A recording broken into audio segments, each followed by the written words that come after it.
हमें हमेशा से यही बताया जाता है कि जो भी होता है वो किस्मत में लिखा हुआ होता है। इसकी एक हानि हमको यह होती है कि हमारे साथ जो भी बुरा होता है तो हम सारा दोष किस्मत पर डाल देते हैं। मेरी किस्मत में गरीबी ही लिखी है, मेरी किस्मत में दुख ही लिखा है, और ऐसे ही बहुत सारे तर्क आपने जरूर सुने होंगे अपने दैनिक जीवन में, जो लोग या हम भी कई बार बोलते रहते हैं। पर क्या सही में ऐसा होता है कि सभी चीज़ों को पहले से लिखा हुआ होता है? अगर सभी चीज़ें पहले से ही तय हैं तो हम कर्म क्यों करें, हम मेहनत क्यों करें? जो होना है वो तो होकर रहेगा। अगर आपके दिमाग में भी कभी ऐसे सवाल उपजे हैं तो आज आपके सभी सवालों के जवाब इस कहानी के माध्यम से आपको मिल जाएंगे। शर्त सिर्फ इतनी है कि आपको इस कहानी को ध्यान से सुनना होगा और एकांत में सुनना होगा। आप एक शांत कमरे में बैठकर सुन सकते हैं, तभी इसका पूरा लाभ आपको मिलेगा। और हाँ, आपको कहानी पूरी सुननी पड़ेगी। तो चलिए कहानी को शुरू करते हैं। बहुत समय पहले की बात है, किसी नगर में एक व्यक्ति रहा करता था। वो अपनी किस्मत को लेकर बहुत रोया करता था। उसे लगता था कि उसकी किस्मत बहुत खराब है और भगवान ने न जाने क्यों उसकी किस्मत ऐसी लिखी है। एक दिन वो व्यक्ति एक सड़क से होकर गुजर रहा था। तभी उसने देखा कि एक बौद्ध भिक्षु ध्यान में लीन बैठे हुए हैं। वो उन बौद्ध भिक्षु के पास पहुंच गया और उनसे कहने लगा कि हे महात्मन, क्या आप मेरी मदद कर सकते हैं? इस पर बौद्ध भिक्षु कहते हैं कि बताओ, तुम्हें क्या समस्या है, क्या परेशानी है? वो व्यक्ति बौद्ध भिक्षु से कहता है कि हे गुरुवर, मैं बहुत दुखी हूँ, मैं बहुत परेशान हूँ। मैं जो कुछ भी करता हूँ सब कुछ उल्टा हो जाता है। जो कुछ करने की कोशिश करता हूँ वो सब खराब हो जाता है।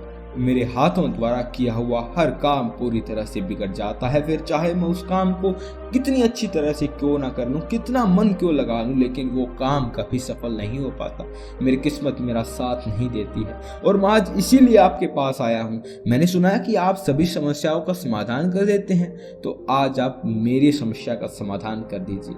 मेरी इस फूटी सी किस्मत का कुछ उपाय बताइए। मेरी किस्मत इतनी खराब क्यों है? क्या मेरी इस फूटी किस्मत का इलाज कर सकते हैं, इसे ठीक कर सकते हैं? वो बौद्ध भिक्षु आदमी की सारी बातें ध्यान पूर्वक सुन रहे थे और फिर वो बोले, फूटी किस्मत? कहाँ तुम्हारी फूटी किस्मत? और तुम्हें कैसे पता कि तुम्हारी किस्मत फूटी हुई है? इसका जवाब देते हुए वो आदमी बौद्ध भिक्षु से कहता है कि अगर मेरे हाथों से कोई काम बन ही नहीं रहा है, मैं जिस काम को हाथ लगाता हूँ वो सारा काम बिगड़ जाता है। फिर मैं चाहे कितनी भी मेहनत को ना कर लूँ, मैं चाहे कुछ भी कर लूँ, मैं किसी भी कार्य में सफल नहीं हो पाता। इसका क्या अर्थ हुआ कि मेरी किस्मत फूटी हुई है? जब मैं पैदा हुआ तो मेरे माता पिता गुजर गए। आज एक पास के अनाथाश्रम ने मुझे गोद ले लिया था, मेरा पालन पोषण वही हुआ। और जब मैं बड़ा हो गया तो मुझे एक लड़की से प्रेम हो गया, लेकिन उस लड़की ने मुझे धोखा दे दिया। उस लड़की ने किसी और से विवाह कर लिया और ये सब देखकर मैं पूरी तरह से टूट चुका था। मेरा आत्मविश्वास पूरी तरह से बिखर चुका था। जैसे तैसे मेरे मित्रों ने मुझे संभाला, उन्होंने मुझे समझाया कि मुझे आगे बढ़ना चाहिए, इन सब चीज़ों को भूल जाना चाहिए। मैंने आगे बढ़ने की कोशिश की। मैंने एक मित्र के साथ एक छोटा सा व्यापार शुरू किया, लेकिन यहाँ पर भी मेरी किस्मत ने मेरा साथ नहीं दिया। मैंने जिसके साथ व्यापार शुरू किया था, मेरे उस मित्र ने सारा व्यापार मुझसे हड़प लिया, मुझे धोखा दे दिया और मुझे उस व्यापार से बेदखल कर दिया। मैं फिर से पूरी तरह से टूट चुका था। मेरे मन में एक ही ख्याल था कि मेरे ऐसे जीने का क्या अर्थ है? क्या मुझे जीने का कोई हक नहीं है? क्या मुझे खुशियां पाने का कोई हक नहीं है? या मेरी किस्मत फूटी हुई है? क्या आप मेरी किस्मत को ठीक कर सकते हैं? इस पर वो भिक्षु उस आदमी से कहते हैं कि अच्छा ये बात है, तो बताओ कहाँ तुम्हारी फूटी किस्मत? लाओ मुझे दो, मैं उसे अभी ठीक कर देता हूँ और तुम उसे लेकर घर चले जाना। इस पर वो व्यक्ति कहता है कि हे महात्मन, आप ये कैसी बातें कर रहे हैं? भला मैं अपनी किस्मत आपको हाथों में कैसे दे सकता हूँ? किस्मत कोई ऐसी वस्तु थोड़ी है कि मैंने निकाली और आपको दे दी।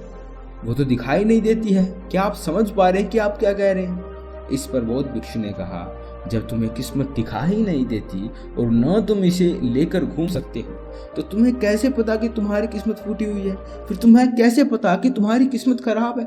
इस पर वो व्यक्ति कहता है, हे गुरुवर, मेरे साथ सब कुछ हो चुका है, मेरा सब कुछ बर्बाद हो चुका है, उसके बाद भी आप ये कह रहे हैं? कि मेरी किस्मत खराब नहीं है, मेरे साथ कभी भी कुछ अच्छा नहीं होता, मैं जो कार्य करने जाता हूँ सब कुछ गड़बड़ हो जाता है। अगर मेरी किस्मत सही होती तो मेरे सारे कार्य सफल होते, मुझे अपने व्यापार में भी धोखा नहीं मिलता। तो क्या आपको नहीं लगता कि मेरी किस्मत खराब है? इस पर बौद्ध भिक्षु उस आदमी से कहते हैं, मुझे तो तुम बिल्कुल ठीक नजर आते हो, तुम्हारा हाथ पैर पूरा शरीर पूरी सभी चीजें वही हैं जहाँ होनी चाहिए, तुम अभी भी ठीक हो, चल फिर रहे हो, जीवन जी रहे हो, सांस ले रहे हो और तुम अभी तक मरे भी नहीं हो। तो फिर तुम्हारी किस्मत कैसे खराब हो सकती है? यदि तुम्हारी किस्मत खराब होती तो तुम बीमार होते, या फिर तुम्हारे शरीर का कोई अंग पूरी तरह से काम नहीं कर रहा होता, या फिर तुम्हारे शरीर का कोई अंग नहीं होता, या फिर हो सकता है तुम मृत्यु को प्राप्त हो पाते, लेकिन अभी तो तुम सही हो। फिर तुम कैसे कह सकते हो कि तुम्हारी किस्मत खराब है? इस बार वो व्यक्ति छल्लाकर बौद्ध भिक्षु से कहता है, हे गुरुवर, लग रहा है आपको मेरी बात समझ नहीं आ रही है। मैंने आज तक जो भी कार्य किया है उन सभी कार्यों में जो पूंजी मैंने लगाई है वो सब कुछ डूब चुकी है, नष्ट हो चुकी है, और उसके बाद मैंने जो कर्जा लिया था उस कर्जे का पहाड़ मेरे ऊपर है। सारे कर्जदार मेरे घर कड़े रहते हैं और धमकी देते रहते हैं, उन सभी ने मिलकर मेरा घर मुझसे छीन लिया क्योंकि मैं उनका पैसा नहीं लुटा सका। और इतना ही नहीं, वो लोग अभी भी मेरे पीछे पड़े हुए हैं कि मैं उनका पैसा लुटा दूं, लेकिन जिस व्यापार में मैंने वो पैसे लगाए थे वो व्यापार किसी और ने हड़प लिया, और मैं जब उस मित्र से पैसे मांगता हूँ तो वो मुझे पैसे नहीं देता। अब बताइए मैं उनका कर्जा कैसे उतारूं? मैं कहाँ जाऊं? अब मेरे पास कोई घर भी नहीं बचा, तो फिर इन हालातों में मैं कैसे कह सकता हूँ कि मेरी किस्मत सही है? इस पर वो बौद्ध भिक्षु उस व्यक्ति से कहते हैं कि अच्छा ये बात है, इसका मतलब समस्या गंभीर है। तभी वो व्यक्ति कहता है, हाँ बिल्कुल सही, अब आप समझ गए हैं शायद। मैं इस समय बहुत दुखी हूँ, मैं अपने जीवन के बहुत बुरे दौर से गुजर रहा हूँ, मेरी हालत मेरी काबू में नहीं है, अब आप मेरा आखिरी सहारा है, कृपया करके मुझे कोई उपाय बताइए। पर बौद्ध भिक्षु उस व्यक्ति से फिर कहता है कि ये तो अच्छी बात है कि तुम जीवित हो और तुम्हारी किस्मत अच्छी है कि तुम अपने इन हालातों का सामना करने के लिए जी रहे हो और तुम अपने इस जीवन की समस्याओं का हल भी कर सकते हो। इस पर वो व्यक्ति दुखी मन से कहता है, हे गुरुवर, लगता है अभी भी आप मेरी बात को समझ नहीं पाए। इस पर बौद्ध भिक्षु उस व्यक्ति से कहता है कि नहीं, मैं तुम्हारी बात को अच्छी तरह से समझ चुका हूँ, लेकिन तुम मेरी बातों को नहीं समझ पा रहे। इतना कहकर बौद्ध भिक्षु उस व्यक्ति का हाथ पकड़कर एक नदी के किनारे ले जाते हैं और उस व्यक्ति से कहते हैं कि तुम इस नदी को ध्यान से देखो, तुम्हें क्या दिखाई दे रहा है? वो आदमी कहता है, नदी जोरों से बह रही है, इसका बहाव बहुत तेज है। अब बौद्ध भिक्षु कहता है कि यदि मैं किसी पेड़ का एक पत्ता इसी नदी में गिरा दूं तो वो किस दिशा में बहता हुआ जाएगा? आदमी कहता है, जिस तरफ इसका बहाव है उसी तरफ वो पत्ता भी चला जाएगा, ठीक उसी तरफ जाएगा। तो बौद्ध भिक्षु कहते हैं कि बिल्कुल सही, अब बताओ मुझे इस पत्ते की किस्मत किसके हाथों में है? इस पर वो आदमी कहता है, हे गुरुवर, उस पत्ते की किस्मत नदी के हाथों में है, वो जहाँ चाहे इसे बहा कर ले जा सकती है क्योंकि इसका बहाव बहुत तेज है। तब बौद्ध भिक्षु मुस्कुराते हुए उस आदमी से कहता है, और मान लो कि वो पत्ता सिर्फ मेरे हाथों में है और मैं चाहे उसे नदी में फेंकूं या ना फेंकूं, तो बताओ उस पत्ते की किस्मत क्या होगी? इसका जवाब देते हुए आदमी कहता है कि इस हिसाब से तो उसकी किस्मत, पत्ते की किस्मत आपके हाथ में हुई। आप चाहे तो उसे नदी में फेंक सकते हैं या फिर आप चाहे तो उस पत्ते को और कहीं फेंक सकते हैं। इस पर बौद्ध भिक्षु मुस्कुराकर उस आदमी से कहते हैं, इस पत्ते की किस्मत न तो नदी के हाथों में है ना मेरे, क्योंकि मैं चाहे कितनी कोशिश कर लूं, यदि एक पत्ता इस वृक्ष से टूट चुका है तो वह आज नहीं तो कल सूख ही जाएगा। जब तक वो पत्ता किसी पेड़ से जुड़ा हुआ है तब तक उसे भोजन मिल रहा है, ऊर्जा मिल रही है, लेकिन जैसे वो पत्ता पेड़ से अलग हो जाता है तो उसे ये सब मिलना बंद हो जाता है। तो अब बताओ उसकी किस्मत अच्छी है या बुरी? तब आदमी कहता है, हे गुरुवर, ऐसे तो उसकी किस्मत बुरी ही है, क्योंकि पेड़ पर रहने पर उसे भोजन मिल रहा था, ऊर्जा मिल रही थी, इस कारण से वो फल फूल रहा था, लेकिन पेड़ से अलग होने के बाद उसे वो भोजन प्राप्त नहीं होगा, ऊर्जा प्राप्त नहीं होगी। तभी वो बौद्ध भिक्षु एक डाली से एक पत्ते को तोड़कर कहता है, ये पत्ता मेरे हाथ में और अभी तक सूखा भी नहीं है, इसके अंदर अभी भी ऊर्जा है, भोजन है जो अभी भी उसके कुछ दिन निकाल सकता है, उसका जीवन बाकी है। तभी अचानक जोर की हवा चली और गुरुवर के हाथों से पत्ता उठकर थोड़ी दूरी पर जा चुका। बौद्ध भिक्षु दार्शनिक कहते हैं कि यदि ये पत्ता अभी तक उस पेड़ से जुड़ा हुआ होता तो उतनी दूर उड़कर कभी नहीं जाता। आज ये पत्ता पेड़ से अलग होकर पूरी तरह से स्वतंत्र हो चुका है और इसलिए अभी अभी उड़ने का आनंद भी उठाया है, जो ये पेड़ पर रहकर कभी नहीं कर सकता था। इतना कहते हुए बौद्ध भिक्षु उस पत्ते के पास पहुंचे और उस पत्ते को उठाकर नदी में फेंक दिया और उस आदमी से कहा, इसकी किस्मत कैसी है?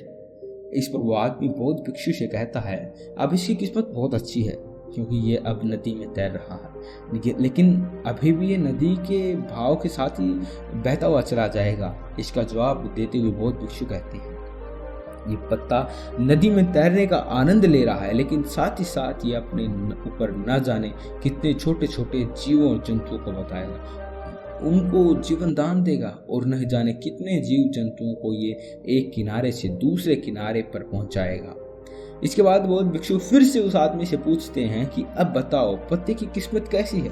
तो वो आदमी इस बात पर कहता है कि हे गुरुवर, अब तो इसकी किस्मत बहुत अच्छी है क्योंकि ये किसी के काम आ रहा है और ये किसी का जीवन भी बचा रहा है, इसलिए इसकी किस्मत बहुत अच्छी होगी।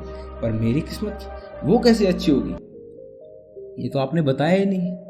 तब बौद्ध भिक्षु आदमी से कहते हैं कि मान लो तुम्हें इस नदी को पार करना और तुम नदी में उतरते हो, तो पहले तुम मुझे ये बताओ कि तुम किस दिशा में अच्छे से तैर सकोगे। इस पर आदमी कहता है कि गुरुवर, जिस दिशा में नदी बह रही है उसी दिशा में तैरना आसान होगा और मैं उस दिशा में आसानी से तैरता हुआ चला जाऊंगा।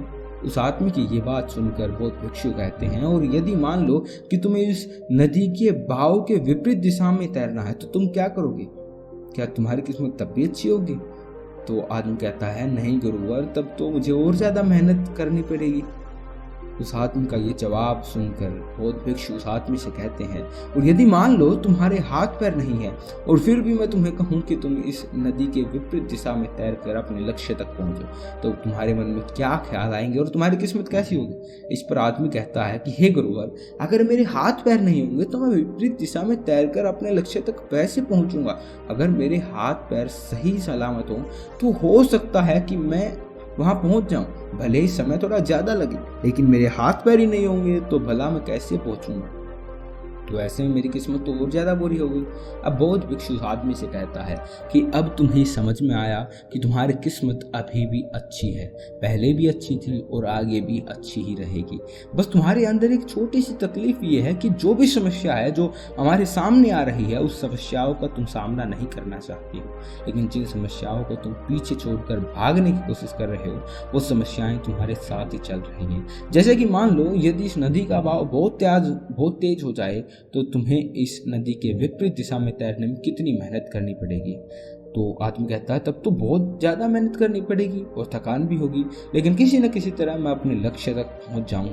तब बौद्ध भिक्षु उस आदमी से पूछता है, अच्छा मान लो नदी का बहाव और भी ज़्यादा तेज हो जाए तो क्या तुम नदी के विपरीत दिशा में तैरना पसंद करोगे? वो आदमी कहता है, नहीं, बिल्कुल नहीं गुरुदेव, मैं तो इस नदी में उतरने का सोचूंगा भी नहीं, विपरीत दिशा में तैरना तो दूर की बात है। आखिर में अपनी सभी बातों का निचोड़ लगाते हुए बौद्ध भिक्षु कहते हैं कि ठीक उसी प्रकार जब हमारे जीवन में अत्यधिक कठिनाइयाँ परेशानियाँ आती है जो नदी के तेज बहाव की तरह होती हैं और जब हमें घेर लेती हैं तो हमें कुछ भी समझ नहीं आता और हम इससे भागने की कोशिश करते रहते हैं। हम इनका सामना कभी करना ही नहीं चाहते, लेकिन तुम्हें ये ध्यान रखना चाहिए कि जब भी तुम्हारे सामने ऐसी परिस्थिति आए कि तुम्हें लगे कि तुम्हारे हाथ में कुछ नहीं है, तब तुम्हें नदी की दिशा में बहकर अपने लिए कुछ रास्ते सुरक्षित स्थान खोजना चाहिए, क्योंकि जिसकी रक्षा तुम्हें करनी है वो है तुम्हारा जीवन। यदि तुम्हारा जीवन तुम्हारे साथ रहेगा और आज नहीं तो कल ये तेज बहाव जरूर शांत हो जाएगा। नदी का भाव भी हमेशा के लिए एक जैसा नहीं रहेगा, उसे आज नहीं तो कल थमना ही पड़ेगा। और जब नदी का भाव जब कम हो जाएगा तब तुम चाहो तो नदी की विपरीत दिशा में तैर सकते हो और तुम जैसा चाहो तब वैसा मुकाम हासिल कर सकते हो।